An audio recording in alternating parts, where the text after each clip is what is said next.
అందుకే ఓటు అనేది మీ చేతుల్లో ఉన్న ఆయుధం అమ్మ. అన్న ఎంత ఇస్తారంట ఓటుకి? ఎంత?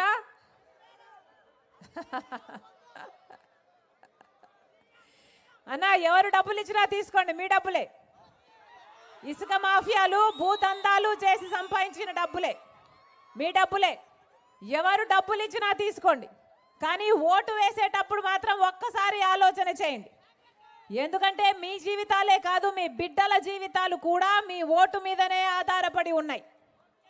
మీ బిడ్డలకు ఉద్యోగాలు ఇచ్చే వాళ్లకు ఓట్లేయండి, మీకోసం కొట్లాడే వాళ్లకు ఓట్లేయండి, మీ రైతుల కోసం నిలబడే వాళ్లకు ఓట్లేయండి.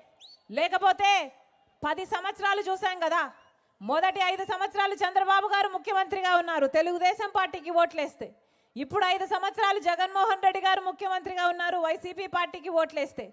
ఈ 10 సంవత్సరాలలో మన రాష్ట్రం ఒక్క ముందడుగైనా వేసిందా? అభివృద్ధిలో ఒక్క అడుగైనా ముందుకు వెళ్ళామా? మనం చెప్పుకోవడానికి ఇది మా రాజధాని అని ఒక్క రాజధాని అయినా ఉందా మనకి? ఈరోజు రాష్ట్రం ఏర్పాటయ్యి 10 సంవత్సరాలు అయిందే. పక్కన హైదరాబాద్ ఉన్నాయి, బెంగళూరు ఉంది, చెన్నై ఉన్నాయి. మనకేముందమ్మా అన్నా? మనకేముంది? ఏముంది? చేతిలో చిప్ ఉంది. ఏం మిగిల్చారు వీళ్ళు?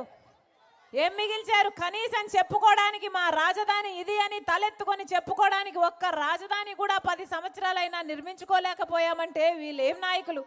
ఎందుకేయాలి వీళ్ళకు ఓట్లు? మనకు ప్రత్యేక హోదా వచ్చునుంటే ఒక్కొక్క నియోజకవర్గానికి 100 కొత్త పరిశ్రమలు వచ్చేవి.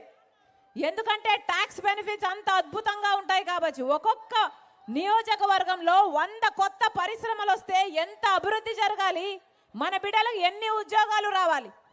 10 సంవత్సరాల క్రితం రావాల్సింది ప్రత్యేక హోదా. ఈ రోజు వరకు వచ్చిందా అన్నా? చేతనైందా? చంద్రబాబుకు చేతనైందా ప్రత్యేక హోదా తేవడం? జగన్మోహన్ రెడ్డి గారికి చేతనైందా ప్రత్యేక హోదా తేవడం? ఏం చేతనైంది? వీళ్ళకి ఇంతమంది ఎమ్మెల్యేలను ఎంపీలను ఇస్తే ఏం చేశారు? బీజేపీ మెడలు వంచుతాము, ప్రత్యేక హోదా తెస్తాము అని మీ దగ్గర 5 సంవత్సరాల క్రితం ఓట్లేయించుకొని ఈరోజు ఒక్క ఎంపీ అయినా ప్రత్యేక హోదా గురించి మాట్లాడుతున్నారా? ఒక్కరంటే ఒక్కరి. జగన్మోహన్ రెడ్డి గారు 5 సంవత్సరాలు అయింది ముఖ్యమంత్రి అయి, ఒక్క నిజమైన ఉద్యమమైన ప్రత్యేక హోదా గురించి చేశాడా? ఇద్దరే దొందే. చంద్రబాబు గారైనా జగన్మోహన్ రెడ్డి గారైనా ఏ ఒక్కరికైనా ప్రత్యేక హోదా మీద చిత్తశుద్ధి లేనే లేదు. మన రాష్ట్రం బాగుపడాలి అన్న చిత్తశుద్ధి లేదు, మన బిడ్డలకు ఉద్యోగాలు రావాలన్న చిత్తశుద్ధి లేదు. ఒక పోలవరం లేదు, మనకు రాజధాని లేదు, మనకు ప్రత్యేక హోదా లేదు, బిడ్డలకు ఉద్యోగాలు లేవు, రైతులకు రుణమాఫీ లేదు. ఏ రకమైన సహాయం చేయకపోయినా అదే బీజేపీ పార్టీకి